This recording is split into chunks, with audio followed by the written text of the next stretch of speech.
Hello guys, অনেকদিন পরে আর নতুন ভিডিওতে সবাইকে স্বাগত। আজকে দেখাবো আমার বাগানের নয়নতারা গাছ।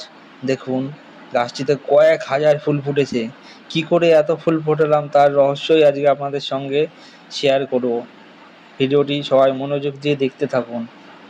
দেখুন গাছটিতে কি সংখ্যক ফুল ফুটেছে, দেখে সত্যি মন ভালো হয়ে যাচ্ছে।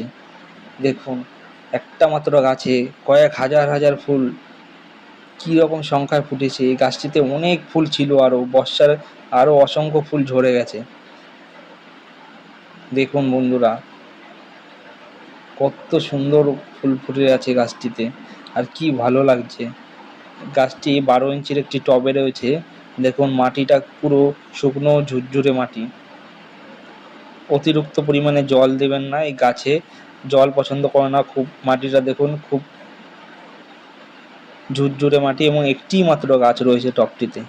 এটি একটি হাইব্রিড জাতের নয়নতারা, এবং দড়ি দিয়ে গাছটিকে আমি চারিদিক দিয়ে শক্ত করে বেঁধে দিয়েছি যাতে ডালগুলো চারিদিকে ছড়িয়ে না পড়ে। কত সুন্দর লাগছে দেখুন, এক একটা থোকায় 4টে 5টা করে ফুল ফুটে আছে। কিছুদিন আগেও গাছটিতে আরও অসংখ্য ফুল ছিল। প্রত্যেকটা গাছের মাথাগুলো লম্বা হয়ে যাওয়ার কারণে আমি একটা নির্দিষ্ট মাপ মেনটেন করে গাছের আগাগুলো কাঁচি দিয়ে ছেঁটে দিয়েছি। তারপরে এটি দ্বিতীয় বারের ফুল, তাও অসংখ্য পরিমাণে কড়ি আসছে। আরও ফুল ফুটবে গাছটিতে।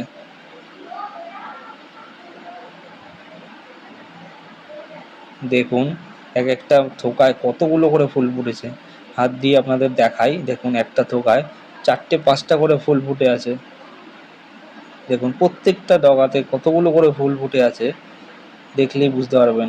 এই গাছটিতে আমি গোবর সার দিয়ে লাগিয়েছিলাম, আর মাঝে মাঝে একটু করে ডিএপি দিই। আর কিচ্ছুই গাছটিতে দেওয়া হয় না।